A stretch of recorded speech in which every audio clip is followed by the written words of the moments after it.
पूरे दुनिया में सत्य क्या है, सबसे सुंदर क्या है, मैं बताता हूँ आप लोगों को।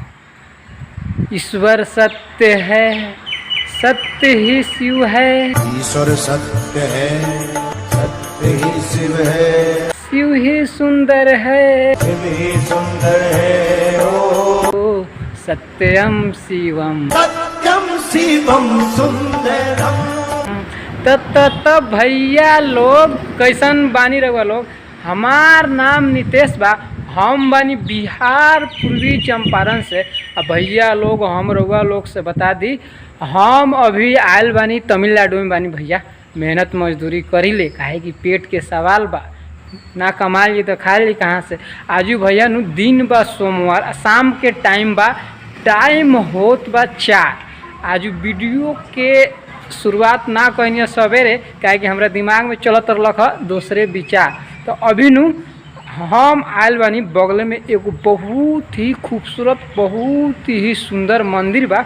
तो शाम के टाइम बा, तो सोचनिए तनी सही टहल लेवल जाओ और रउआ लोगन के टहला देवल जाओ। तो सबसे पहले नु हम तनी बढ़िया से दिखाए तनी मंदिर के खूबसूरती रउआ लोगन के। और रउआ लोगन से हम बता दी मंदिर के अगर खूबसूरती देखे के बा तो रउआ लोगन तमिलनाडु में या तमिलनाडु ना, पूरा साउथ में एक बार जरूर आके घूमी लोग। हमरा पीछे जोन स्टेचू रउआ लोगन के दिखाई देत बानी, यहाँ के बानी काल भैरव जी।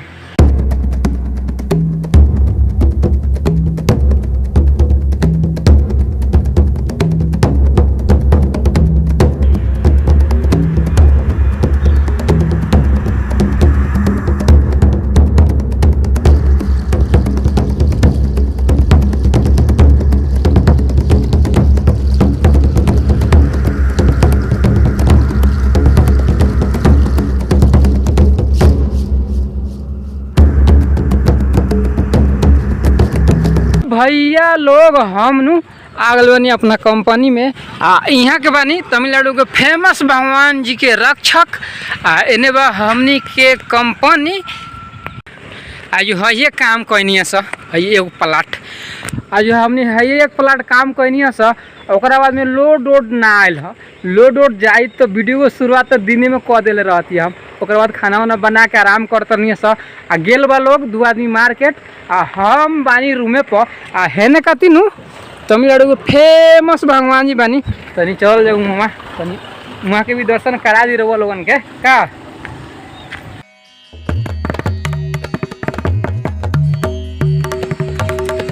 भैया लोग यहाँ के बानी तमिलनाडु के बहुत ही फेमस भगवान जी। ई हम काहे कहतनी रहुआ लोगन के, काहे कि भैया लोग हम नु तमिलनाडु के बहुत सारा गांव में इहे ना, हम बहुत जगह काम कर बानी तमिलनाडु में।